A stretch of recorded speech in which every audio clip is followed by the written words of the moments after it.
Les vacances avec une découverte. On connaissait les safaris, la plongée au milieu des poissons. Eh bien voici la rencontre directe avec les animaux, la rencontre prolongée. Une semaine à leur côté pour les approcher, pour comprendre leur mode de vie. Voici l'exemple des éléphants. C'est un rêve d'enfance. Cela se passe en Thaïlande, aux abords de la rivière Kwai. Envoyés spéciaux Alain Chalvron, Sylvain Giaume. Les éléphants ont beau avoir la peau épaisse, ils se font piquer par certains insectes et se grattent volontiers. Séance grattage, suivie de cette aspersion de poussière, censée les protéger contre les petites bêtes. C'est une des 1000 choses qu'on apprend sur les éléphants dans ce camp de Thaïlande spécialisé dans les soins aux pachydermes traumatisés ou trop vieux pour travailler. Nous travaillons pour les éléphants et pas l'inverse. Les gens qui viennent ici ont un contact étroit avec eux et peuvent se rendre compte que ce sont des animaux très intelligents. On y accueille des stagiaires pour 270 € par mois, comme Lise, cette Savoyarde de 32 ans, passionnée par les éléphants depuis son plus jeune âge.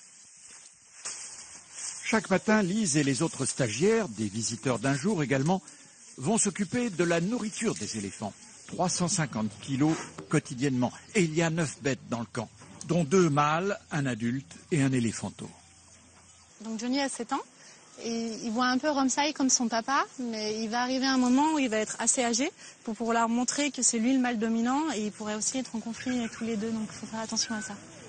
Pour les plus vieux, comme Ompan, une femelle née en 1936, nourriture spéciale, des boules de riz gluant, pour une bonne raison. Alors dans la forêt, elle ne pourrait pas survivre parce que vers 60-65 ans, les éléphants perdent leurs dernières dents. Et pendant la saison sèche, ils ne trouvent plus de nourriture soft en fait, pour pouvoir se nourrir. Et ils meurent de faim tout simplement. En fait. Quand un éléphant meurt, les autres éléphants viennent le voir. Et j'ai envie de dire, ils se recueillent. Et ils déposent des branches sur les éléphants et ils restent avec lui une journée. Ils pleurent et après ils partent. Dans la nature, l'âme d'âne aurait été promise à une mort certaine. Elle n'a que 58 ans, elle a encore ses dents, mais elle est aveugle. Il s'est créé une relation très forte, on peut parler d'amour sans doute, entre cet éléphant aveugle et cette ex-stagiaire japonaise qui est restée là depuis 2 ans et a voué sa vie à cet handicapé de 3 tonnes. C'est un peu comme ma fille maintenant. Je suis vraiment très attachée à elle. Après quelque temps, elle a commencé à me faire confiance. Pour l'heure, Naziak amène sa protégée au bain dans la fameuse rivière Kwai.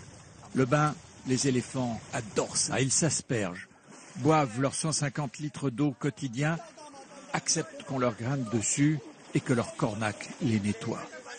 Pour les stagiaires, c'est la récompense après une journée entière au service de ces grosses bêtes si attachantes.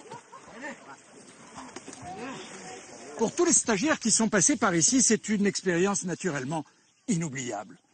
Pour la NPE, en revanche, ça n'a pas une grande valeur, le marché des cornacs en France étant plutôt limité.